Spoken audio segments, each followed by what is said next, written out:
Bonjour tout le monde!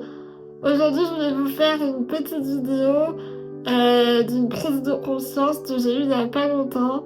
Je sais pas si vous avez vu, mais j'ai commencé il y a pas longtemps non plus des entretiens bénévoles.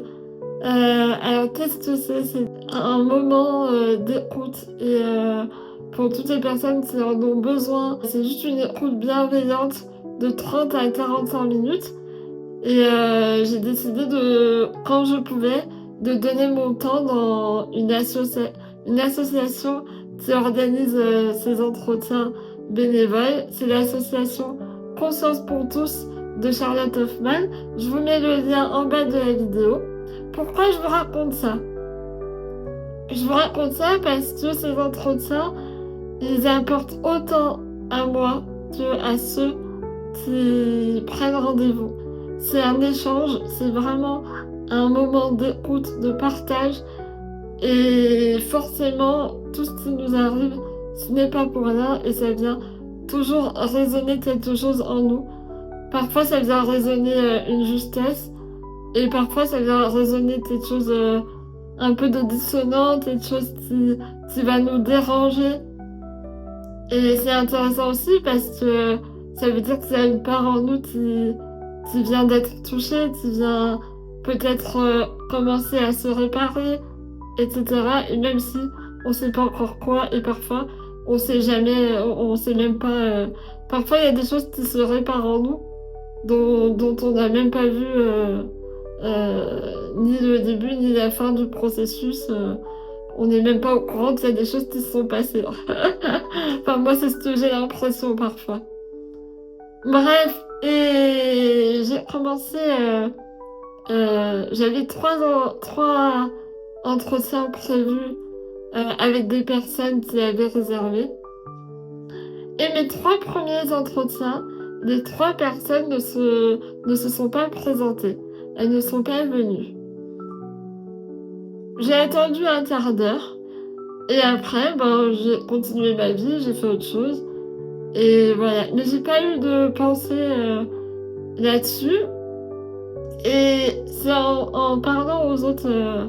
J'étais même, je vous avoue, j'étais même pas contente, mais je me suis dit, ah bah tiens, j'avais peur de pas pouvoir finir ça à temps. Bon, bah je vais finir ça. Et quand j'en ai parlé autour de moi, j'ai eu plusieurs réactions. Il y a eu la réaction, oh là, est-ce que t'en as parlé à Charlotte? Parce que quand même ces gens-là, s'ils viennent pas et qu'ils préviennent pas, il faut plus de ces réserves. C'est pas normal, il devrait être interdit de réserver à nouveau.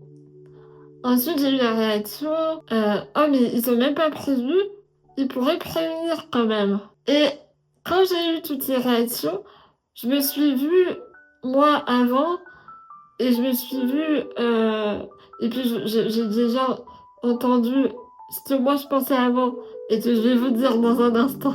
Je l'ai déjà entendu plusieurs fois chez d'autres personnes aussi. Il y a aussi la réaction qui était, ah, de toute façon, quand c'est gratuit, c'est pas respecté. Et là, je me suis dit, mais en fait, c'est le serpent qui se mord la queue. Parce que on est dans un monde où parfois les gens vont dire, ah, de toute façon, il y en a que pour les riches.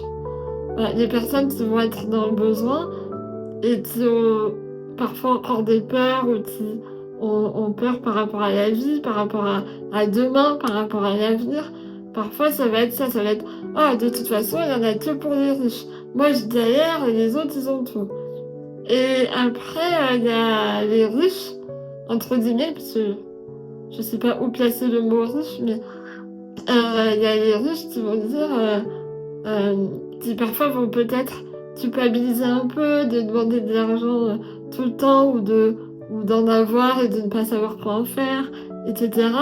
Et enfin, ouais, il peut y avoir mille et une raisons, la culpabilité, la peur, et qui vont justifier en disant, ah, de toute façon, quand c'est gratuit, c'est pas respecté.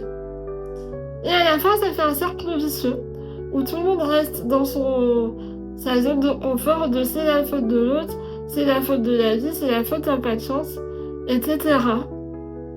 Et là, je me suis dit, ben en fait, euh, tout est juste dans le sens où, ben, c'est vrai que ça m'a pas dérangé du tout. J'ai pas de pensée en fait. J'ai pas de pensée sur les faits que les personnes ne sont pas venues. J'ai juste envoyé un mail pour être sûr que ça allait bien, pour savoir s'il y avait eu un problème technique ou juste un oubli. Point. Et je suis passée à autre chose. Et pourquoi j'avais envie de vous partager ça?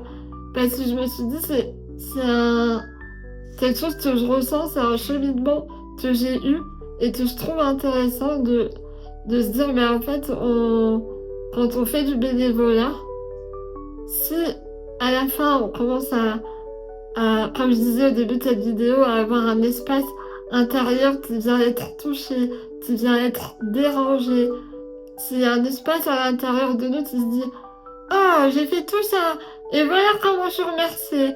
Oh, je donne de mon temps et les personnes elles viennent pas. Et elles préviennent même pas. Oh, et c'est dingue, quand c'est gratuit, c'est pas respecté.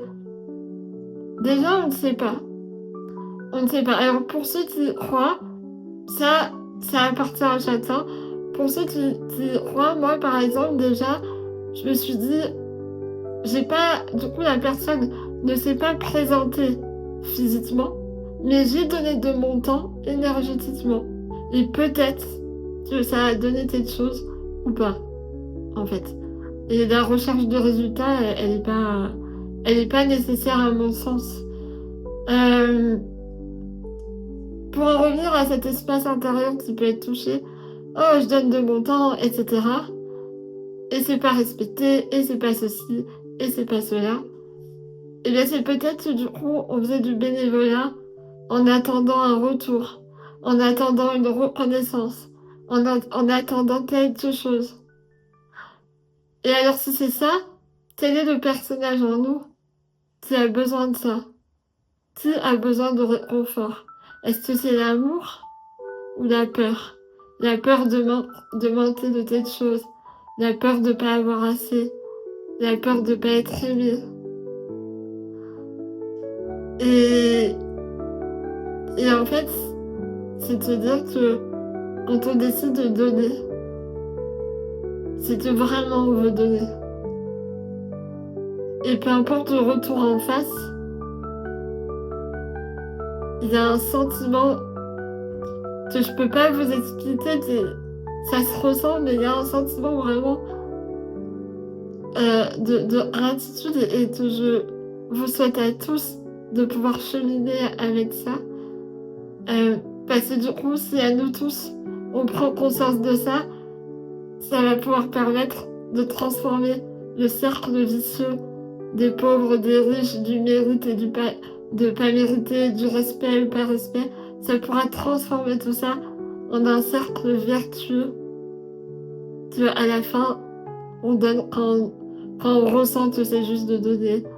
On accepte de recevoir, etc., etc. En attendant, j'espère que vous avez passé de belles fêtes. Je vous souhaite de démarrer cette nouvelle année sur une très belle note, ou en tout cas de traverser ce qui doit être traversé. Et je trouvais ça vraiment important pour moi de vous partager cette vision vis-à-vis de l'argent, vis-à-vis du respect, ce ressenti par rapport au don. Voilà, au don de soi et au don pour les autres, pour la vie. Voilà. Je vous embrasse très fort et je vous dis à bientôt!